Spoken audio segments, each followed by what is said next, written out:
Hello, wana wa Afrika, chonda na hii podcast ya fikra huru za Mwafrika kupitia kauli mbiu yetu fikra huru za Mwafrika. Hii ni podcast ya Pan Africanism. Karibuni sana. Mimi ni Chionda, msimulizi wenu wa histori za kale za mababu zetu, histori na utukufu wa mtu mweusi, kupotea kwetu, kurudi kwetu katika ukuu na harakati zetu zote za kurudi katika ukuu. Mimi ni Chionda. Nyuma ya kamera nikiwa na Shamgazi au Kiembe, Mr. Kiembe. Tunaendelea na mapambano yetu. Mapambano yetu yanahitaji moyo mkubwa, yanahitaji uvumilivu kwa sababu tunakumbana na watu wagonjwa. Tunapambana na wagonjwa wa fikra ambao wao silaha yao kubwa ni matusi na dharau. Wale ambao bado ni ugonjwa katika critical condition, ambao hawa tunasema ni wagonjwa wanaoshindwa kunyanyuka, wasioelewa, hawakubaliani na matatizo waliokuwa nayo. Hawa wanaishi kwa pressure na mchanganyo. Tunachoambia ni ukweli ya kwamba nyakati zimefika za kurudi nyumbani. Epete suti iko tayari.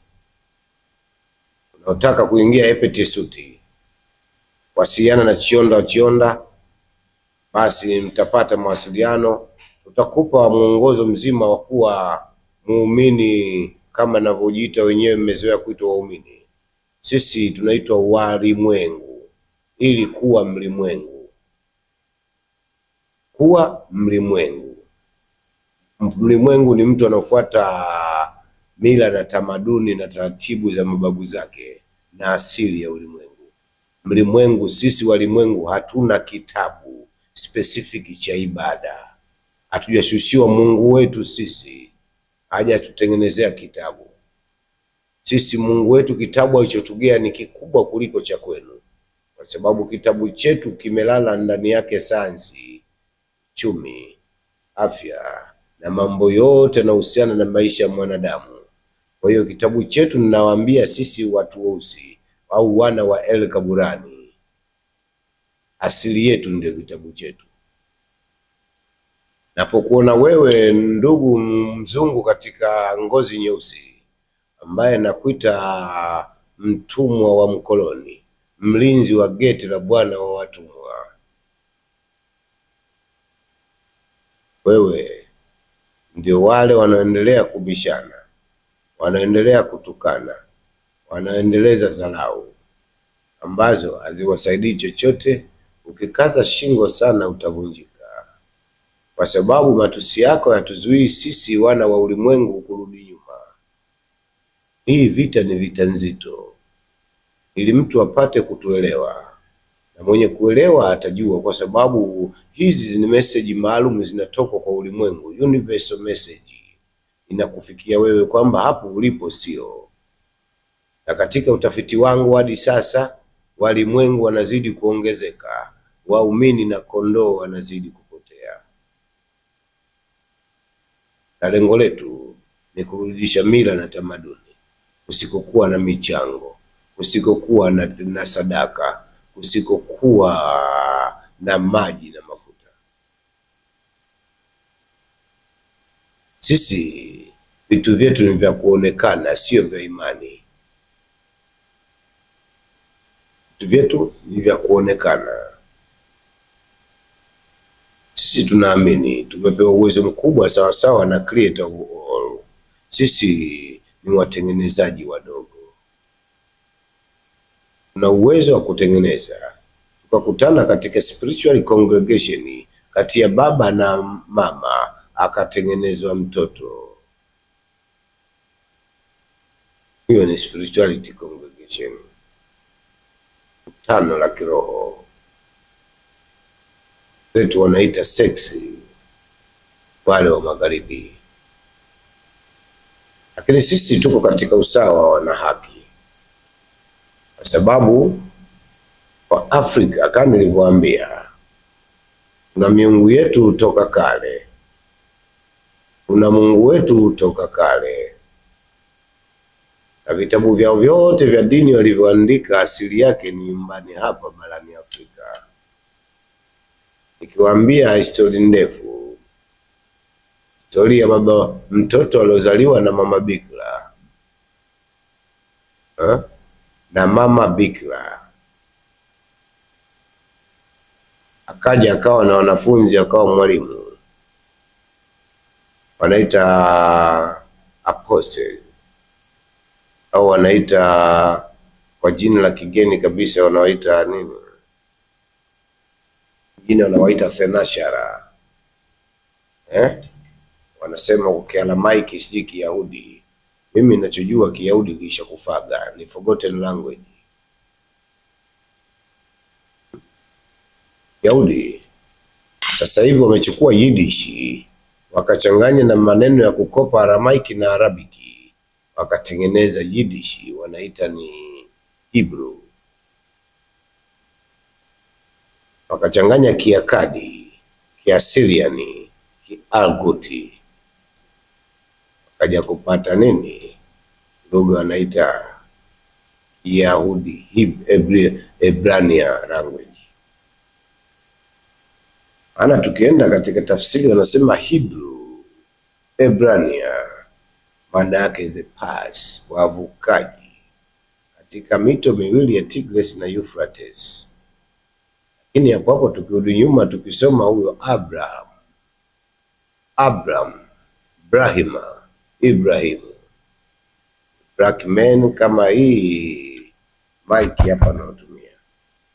Mimi mwenyewe ni mweupe. Na tukimwangalia Moses au Tuto Moses, hapa ndio maana nawaambiaga, rudini kwenye ukuu wenu. Ukiambiwa babu yako ndio mtume wako utajua, kwa sababu unamtambua babu yako. Ukiambiwa bibi yako ndio priest wa kike katika himaya yenu, kuhani, na Mungu wa kike the goddess of mercy. Hivi vyeo vyote walichukua Afrika. Hata Shakuti tulimuita goddess, Mama Nefertiti au Queen Tie tukawaita goddess. Makwini wote wa Egypt, Afrika pamoja na mataifa mengine, kabla ya ujaji wa utawala wa kikoloni, kuiba elimu zetu, kuzitia moto, kuua walimu wetu, kukata ndimi walimu wetu, kuwakata mikono walimu wetu, kuwapofusha macho walimu wetu, na kuwatia vilema vya maisha walimu wetu. Ni mradi waibe elimu yetu, waibe ukuu wetu. Hicho ndicho kifanya. Wafaransa walitumia vitabu vya Waafrika kufanya mapishi ndani ya Teherani. Sababu nikikwambia huyo Darius, mtawala wa Persia, wenyewe Wayahudi wanamsifu wa kwamba yeye ndio savior of Jerusalem. Lakini leo Wayahudi hawa fake Ashkenazi Khazariani, wao ndio wanaongoza kuwapinga wa Irani. Ingawa wote ni fake, Myahudi wa leo na Muirani wa leo, wote pale sio kwao. Hawa ni mzao wa Kituruki, wa Kimongoli, mzao wa Kifaransa, wa Kiingereza, Spain, Faksad Jews. Ashkenazi Jew, Khazarian Jew. Hizi zote ni mila zetu. Wayahudi wanasali kwa kutumia kuku kwa kuzungushia kichwani. Wanafanya hivi. Ile ni mila ya Waafrika. Waafrika kule Asante, kule Ghana, wa Ashanti, kule wa Ife na Wafulefule wanatumia ibada ya kuzunguka mbao iliyokaa kama kaba. Kama vikile kibao wanachovaa Wayahudi feki katika uso, paji lao la uso. Shaka kukiona sisi wa Afrika ndio kwanza kufanya ibada. Kibao kinakaa kati, tunakizunguka tukiimba nyimbo za kuwasifu mababu na waasisi wa uwepo wetu. Waarabu wakakopi na kupesti. Ibada hii tulikuwa tunaifanya katika hekalu la Epet Yesuti, katika eneo tunaita the Holy of Holy. Nikiwa ni Mwafrika amevaa nguo nyeupe, amevaa lubege kwa kufungia kulia, akizunguka katika maeneo hayo, wanasema the cube. Dunia nzima Islamu wanaabudu the cube, Wayahudi wanaabudu the cube, na Wakristo wanaabudu the cube, pamoja na msalaba wa farasi.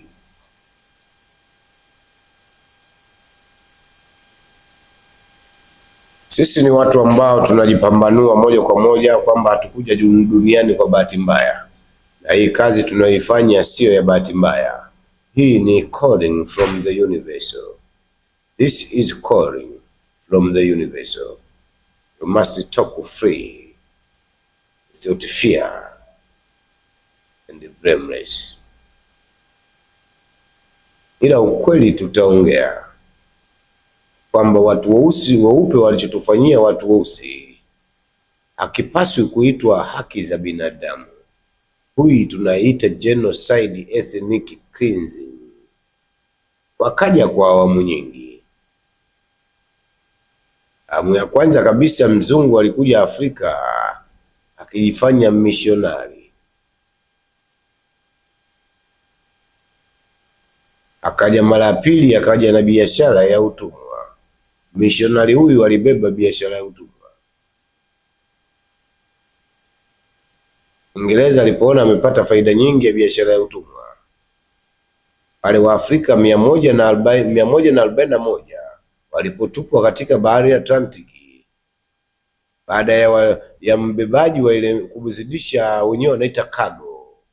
Unajua cargo ni nini? Ni mzigo. Ni kina nani mzigo wenyewe? Ni watu weusi. Ili meli iende salama, baba na mama na watoto zao 100 na kitu wakatupwa katika bahari ya Atlantiki. Mmiliki wa meli alipokwenda London, amekwenda kutangaza amepata hasara, anadai malipo kutoka serikalini. Serikali ya Uingereza ikamlipa huyu mwanaharamu aliyewaua watu baharini kwa kupata kameli yake ifike salama, na hawa watu waliwapakia mwenyewe kwa sababu ya tamaa zake ya kuwa na bidhaa watu kwenda kuwauza apate gharama kubwa ya utajiri. Utajiri wote duniani, mali zote unazoziona, wanaitwa maeliti, madoni, makapo, dututo kapo, wote hawa wametajirika kwa nguvu za watu weusi, damu na jasho la watu weusi. Watu weusi wametumika kinyume cha sheria. Baba wa kiume unabakwa na mlinzi wa mtu, baba wa watumwa, ili mradi akuzalilisha anavyotaka yeye, mbele za watoto zako, mbele za watumwa wenzako. Unabakwa, unazalilishwa, unachapwa bakola mpaka kukubali kutumia jina la bwana wa watumwa. Unaitwa nani? Kambogile Kalasa.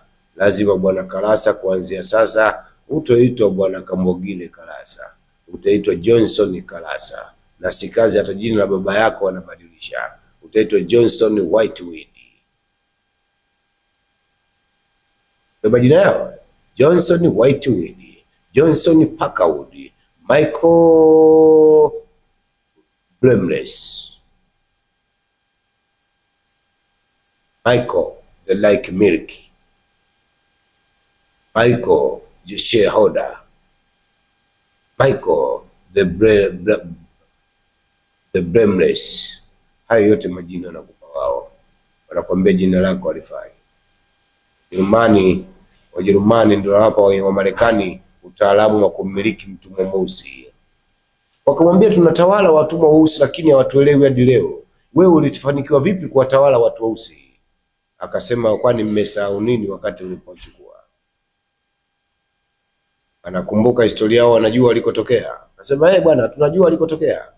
Basi hilo ndio kosa lenu, kwa sababu hawajitambua wao ni wakuu kuliko nyinyi. Kosa kubwa ni kumwacha mtumwa na historia yake. Hilo ndio kosa kubwa.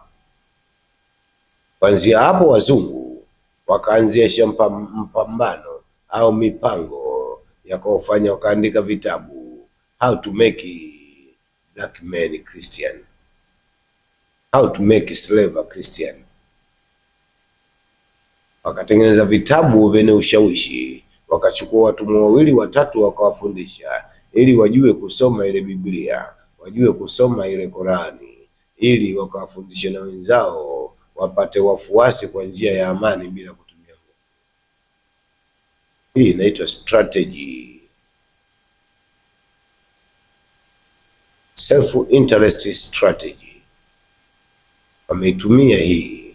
Hizi tunaita njama, mipango haramu ya kumtoa mtu utu wake, fikra zake, mawazo yake, mababu zake asiwakumbuke na bibi zake asiwakumbuke.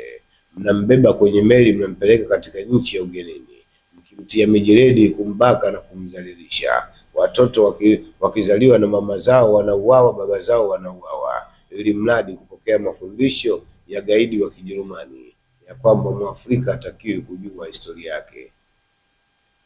Ni kweli mnalaumu, mnasema Chionda, history waliandika wazungu. Zipo history walizoandika wazungu na ninazijua. Huwezi kuchukua kitabu cha anti-Semitic wa kizungu ukakisoma. Ukisikia Semitic as a black man, we are Semitic people.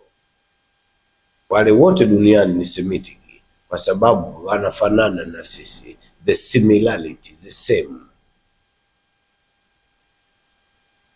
Huu ni ujumbe kwa watu wangu wapendwa kabisa, nao wakubali kutoka katika shina la moyo wangu.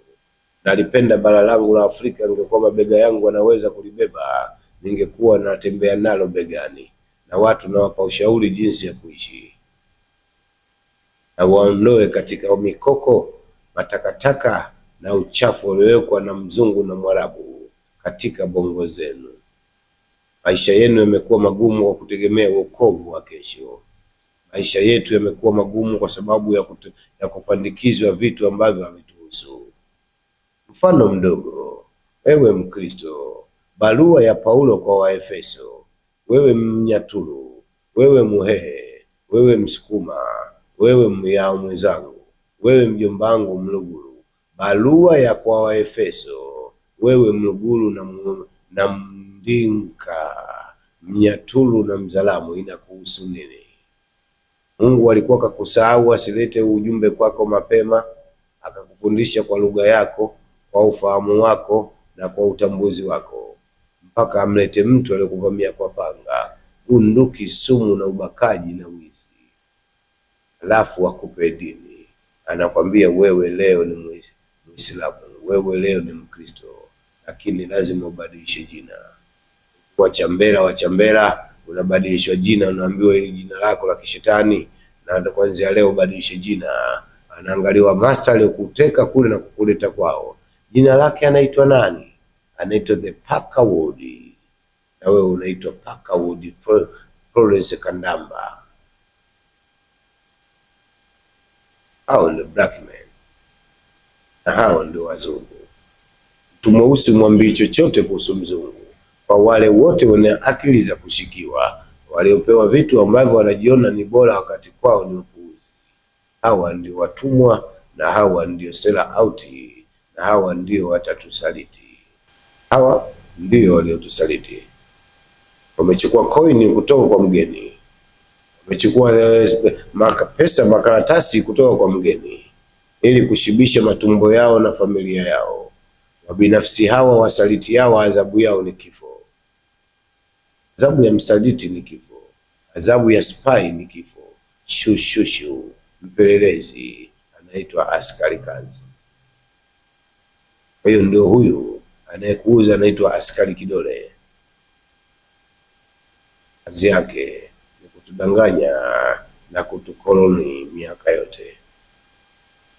Afrika kitaka kuamka, anachukuliwa mguu anawekwa kichwani, inachukuliwa gogo linawekwa miguuni, anachukuliwa mtu anakuja kukaa mgongoni. Afrika hawezi kunyanyuka kamwe.